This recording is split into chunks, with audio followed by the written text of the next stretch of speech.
There's a theory in foreign policy called the Madman Theory. Nixon used it. He had Kissinger tell the North Vietnamese that Nixon was obsessed with communism and might do anything, including use nuclear weapons, if they didn't make peace. Kissinger went on to write about it in his memoirs and later in the book Diplomacy. And the idea is simple. If your adversary believes that you're crazy enough to do something irrational, something that would hurt you as much as it would hurt them, they'll give you concessions just to avoid finding out. Trump, he understands this intuitively. Fire and fury like the world has never seen. Best not make any more threats to the United States. They will be met with fire and fury like the world has never seen. Remember that? North Korea, 2017, the media lost its mind. They thought war was imminent. And then there were summits, handshakes, and photo ops at the DMZ. There was no war. That was the playbook. Escalate theatrically, make them believe you might actually do it, then negotiate from a position of fear. But here's the key. The Madman Theory has a logic to it. Negotiate with me or face the consequences. The threat of violence exists to bring people to the table. The violence is what happens if they refuse. That's the leverage. And it worked because everyone understood the game. The escalation was leverage. The threats were bargaining chips. The Madman Act was an act, but with real consequences behind it if talks failed. Until it wasn't. Let's be clear about what Trump's first term actually looked like on foreign policy. North Korea. There was fire and fury and Rocket Man and talk of nuclear war. But then there were 3 face-to-face meetings with Kim Jong-un with no new wars. For China, tariffs as weapons, trade war rhetoric, billions flowing into the treasury, then a phase 1 deal, negotiations. Iran. In the first term, we withdrew from the nuclear deal. We killed Soleimani in January 2020. Everyone braced for regional war. Iran fired missiles at Al-Assad Air Base in Iraq days later, but there were no American deaths. Both sides quietly de-escalated. No invasion, no regime change. The pattern was consistent. There was maximum pressure, maximum theater, but then a deal, or at least a détente.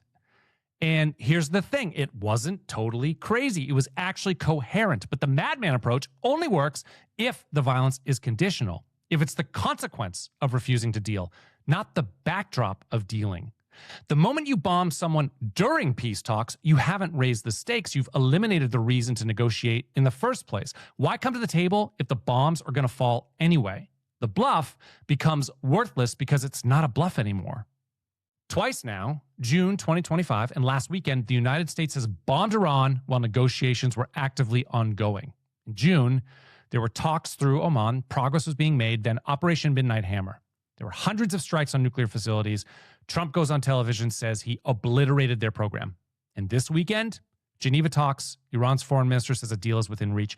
Technical teams were scheduled to meet in Vienna the following week. Negotiations left happily, planning the next round. And 72 hours later, over 1,000 targets destroyed, Supreme Leader dead, 6 American service members dead in retaliation so far. Iran's delegate at the UN Security Council said it plainly. He said, yet, for the second time during negotiations, the United States betrayed diplomacy. Russia's delegate was blunter than that. He said, Iran has been stabbed in the back twice. The same pattern, talks as cover, bombs as policy. This isn't negotiate or else. This is negotiate and else. The threat was supposed to be what happens if talks fail. Now the threat is what happens while talks succeed. This isn't madman theory anymore. This is something entirely different. And everyone noticed. Here's what changed. And it's not just about Iran. Every country currently negotiating with the United States now has to factor in a new variable. The talks themselves might be cover for military action, not an alternative to it.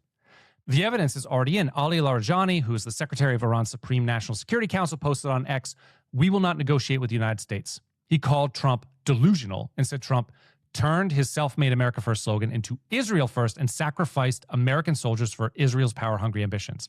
Sadly, he's right. And think about what that means beyond Iran. If you're China and you're in trade negotiations, do you now assume the U.S. is positioning assets while smiling across the table? Do you accelerate your own military preparations during the diplomacy phase instead of waiting? If you're Russia and back-channel talks are happening over Ukraine, do you assume that the conversation is genuine? Or do you assume it's buying time for something else? If you're North Korea, if you're Kim Jong-un watching this, what lessons do you take? You met with Trump. You shook his hand. You got the photo ops. Iran was at the table too. Iran's leader is dead. What's going to happen to you? The message has now changed. Negotiating with the United States might be more dangerous than not negotiating with the United States at all.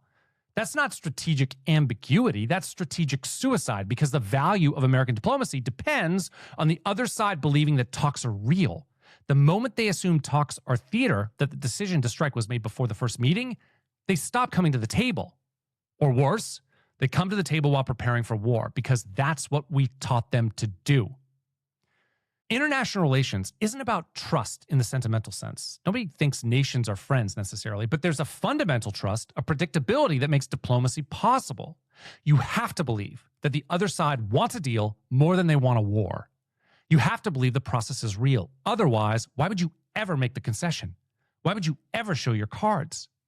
What the United States just demonstrated twice with Iran is that we'll sit across the table, talk about terms, schedule follow-up meetings in Vienna, and then bomb the shit out of you before the next round.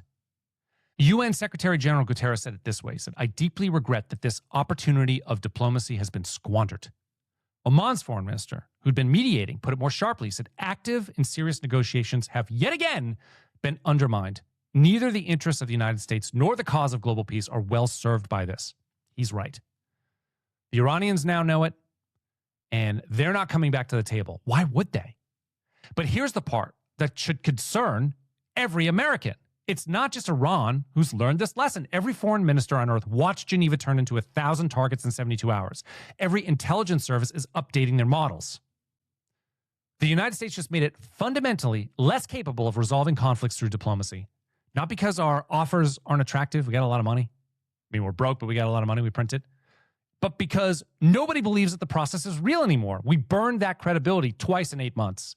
So then ask the question, who benefits from a world where American diplomacy isn't trusted, where talks are assumed to be cover for strikes, where every negotiation is shadowed by military positioning? Not the American people. We wanted the deal. Only 20% supported this war.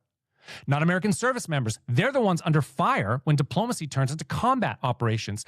The people who benefit are the people who never wanted diplomacy to work in the first place. It's the ones who need conflict to justify budgets, or the ones whose regional strategy, Israel, depends on American military involvement. The ones who wrote the policy, sold the war, and planned the strikes while diplomats smiled for cameras in Geneva. They got what they wanted. The talks are dead. The credibility is burned, and America will spend the next decade trying and failing to convince anyone to negotiate with us in good faith. The Madman Theory worked because the violence was conditional. Deal with me or face the consequences. That's leverage. What Trump did is different. Deal with me and face consequences. That's not leverage. That's betrayal. And every country on earth just learned the difference. Trump stopped bluffing twice with the same country during active talks. That's not four-dimensional chess. That's burning down the board and calling it a win.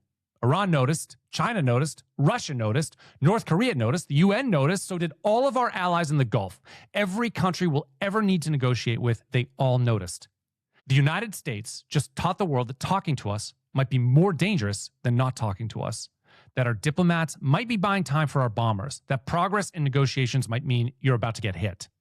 That lesson doesn't expire. It doesn't reset with the next administration. It's baked in now. And the people who burn the credibility, they're not going to rebuild it. They're going to cash checks and write op-eds about why the next war is necessary.